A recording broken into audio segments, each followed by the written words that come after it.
My first ever encounter with the Civic dates back to 2005 when I played the game Need for Speed Underground 2. Like anybody who played the game, I raced the hell out of that Civic. Won so many races with it. But the true boy racer in me actually awoke when I first saw Vin Diesel driving the subtly modified Civic in the first installment of the Fast and Furious. It's indeed a true JDM legend. Fast forward 14 years later and here I am, test driving the 10th generation Honda Civic. But it only seems fair to first take a ride in the old generation Civic. Alright then, let's go back in time.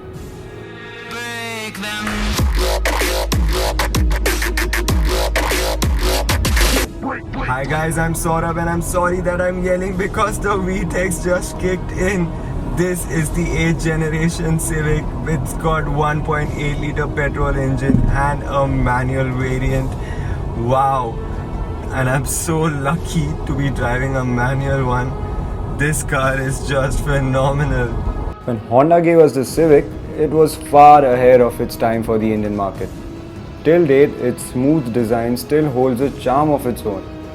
And there was its futuristic looking instrument console. That's the design which attracted the young generation towards it. But in 2012, Honda discontinued the Civic until recently it launched the 10th generation Civic. Wow, what a transformation from the 8th generation to the 10th generation.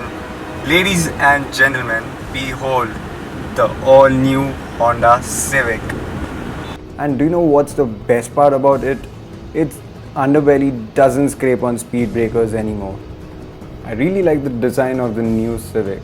It looks absolutely smashing. At the front it gets LED headlights and fog lights which offer a good throw in the night. A buffed up front fascia gives it a more aggressive look. Coming to the rear, you get a sloping roof design that is carried all the way to the back along with the C-shaped taillights. As soon as you move inside the cabin of the new Civic, you get this sporty feeling with that low seating position. The driver's seat can be electronically adjusted in 8 different ways, but misses out on the memory seat option. The old generation Civic reminded you of its futuristic appeal. You get the same vibe with the 10th generation Civic.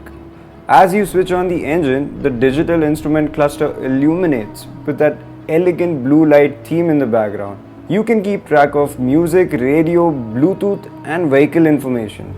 The infotainment system runs on Android operating system, which is user-friendly but will not give you that premium feel. Honda has done a good job in terms of practicality as there are enough spaces for storing your 1 liter bottles and space near the armrest. Talking about its storage, the boot has 430 liters of space, which is sufficient for a family weekend. Also, it gets electric sunroof whose sunshade has to be manually closed. As the Civic gets 5-star Euro NCAP standard rating, 6 airbags, electronic parking brake and auto brake hold feature. The Civic does come standard with Android Auto and Apple CarPlay along with 4 speakers and tweeters in the VX and the ZX variant. So we drove the top variant of the 1.8 liter petrol CVT. Let me first address the Civic's Achilles heel, which is its detuned engine and the transmission options on offer. The 1.8 liter petrol gets an automatic but no manual, and the 1.6 liter diesel gets a manual but no automatic. Why Honda?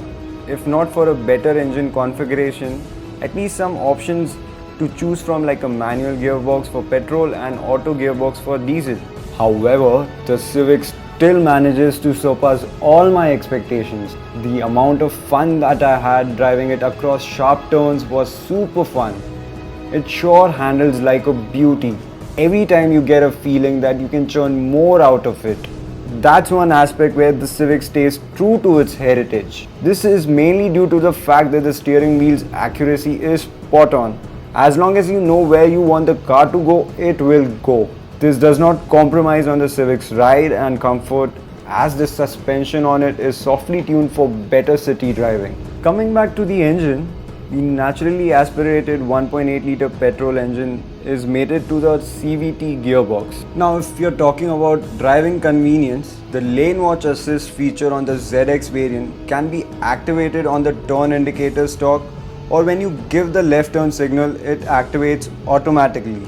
Also, the reverse camera has decent clarity in the night, offering 3 different views, which more or less has the same perspective. Also, here's the price list of all the variants on offer. So guys, I've been driving the old Civic as well as the new Civic.